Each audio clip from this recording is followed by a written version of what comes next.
and welcome to my channel, or welcome back to my channel. My name is Jay and this is a web of classic tales. If you're enjoying the videos, please like, subscribe, and share. If you want notifications every single time a new video is uploaded, please click the bell icon. Today we will continue reading Jane Austen's Pride and Prejudice.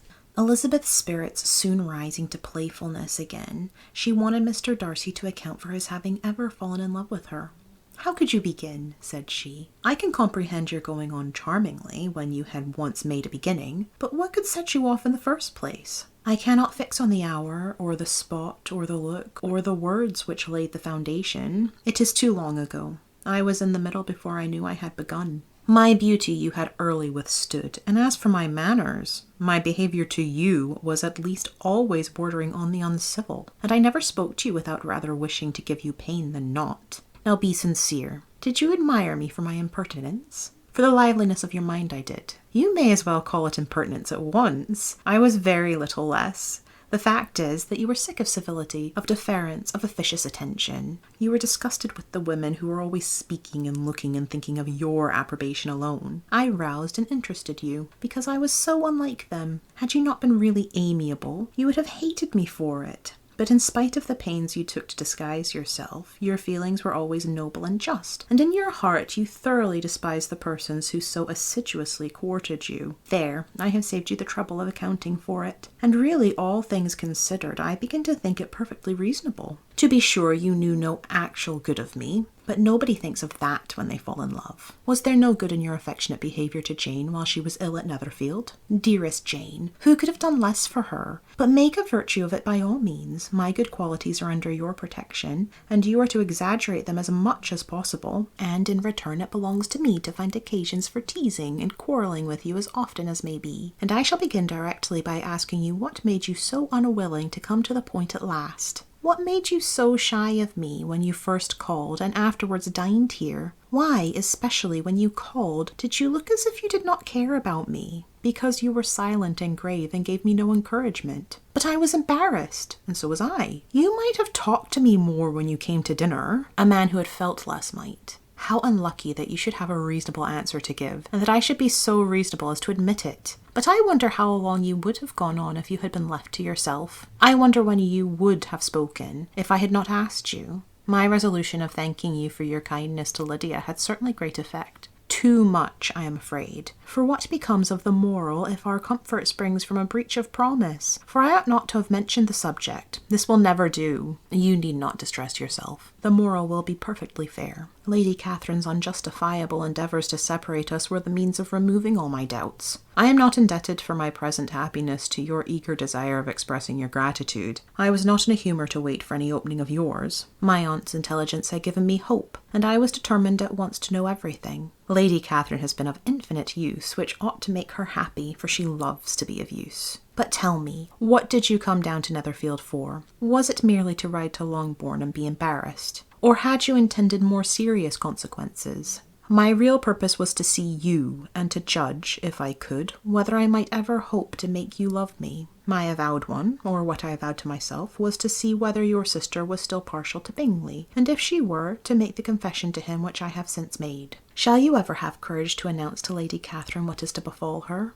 I am more likely to want more time than courage, Elizabeth. But it ought to be done, and if you will give me a sheet of paper, it shall be done directly. And if I had not a letter to write myself, I might sit by you and admire the evenness of your writings, as another young lady once did. But I have an aunt too who must not be longer neglected. From an unwillingness to confess how much her intimacy with Mr. Darcy had been overrated, Elizabeth had never yet answered Mrs. Gardiner's long letter.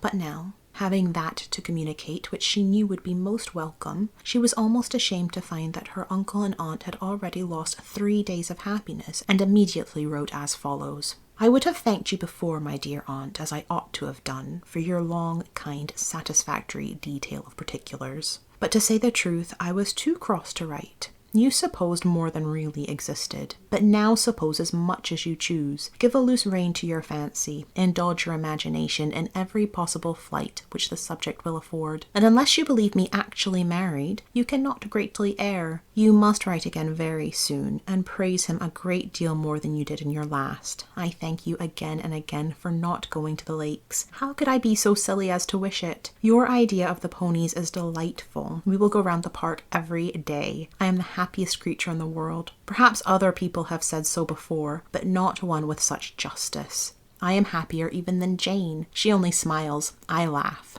Mr. Darcy sends you all the love in the world that he can spare from me. You are all to come to Pemberley at Christmas, yours, etc. Mr. Darcy's letter to Lady Catherine was in a different style, and still different from either was what Mr. Bennet sent to Mr. Collins in reply to his last. Dear Sir, I must trouble you once more for congratulations. Elizabeth will soon be the wife of Mr. Darcy. Console Lady Catherine as well as you can. But if I were you, I would stand by the nephew. He has more to give.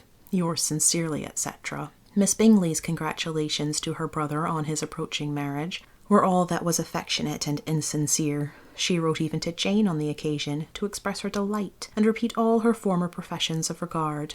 Jane was not deceived, but she was affected, and though feeling no reliance on her, could not help writing her a much kinder answer than she knew was deserved. The joy which Miss Darcy expressed on receiving similar information was as sincere as her brother's in sending it. 4 sides of paper were insufficient to contain all her delight, and all her earnest desire of being loved by her sister. Before any answer could arrive from Mr. Collins, or any congratulations to Elizabeth from his wife, the Longbourn family heard that the Collinses were come themselves to Lucas Lodge. The reason of this sudden removal was soon evident. Lady Catherine had been rendered so exceedingly angry by the contents of her nephew's letter that Charlotte, really rejoicing in the match, was anxious to get away till the storm was blown over. At such a moment the arrival of her friend was a sincere pleasure to Elizabeth, though in the course of their meeting she must sometimes think the pleasure dearly bought. When she saw Mr. Darcy exposed to all the parading and obsequious civility of her husband, he bore it, however, with admirable calmness. He could even listen to Sir William Lucas, when he complimented him on carrying away the brightest jewel of the country, and expressed his hopes of their all meeting frequently at St. James's, with a very decent composure. If he did shrug his shoulders, it was not till Sir William Lucas was out of sight.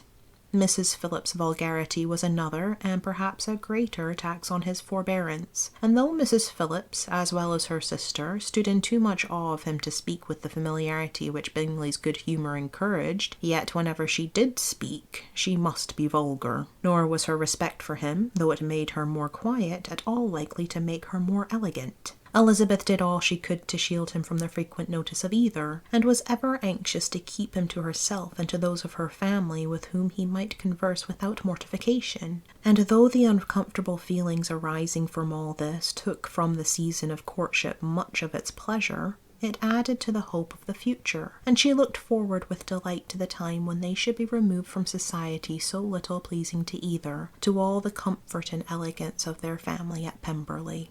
Thank you for listening. This has been Jane Austen's Pride and Prejudice, Chapter 60. I've been Jay. This has been a web of classic tales. Please like, subscribe, and share. Click the bell icon for notifications. I hope you're having a fantastic day. Have a nice life, and I'll see you next time.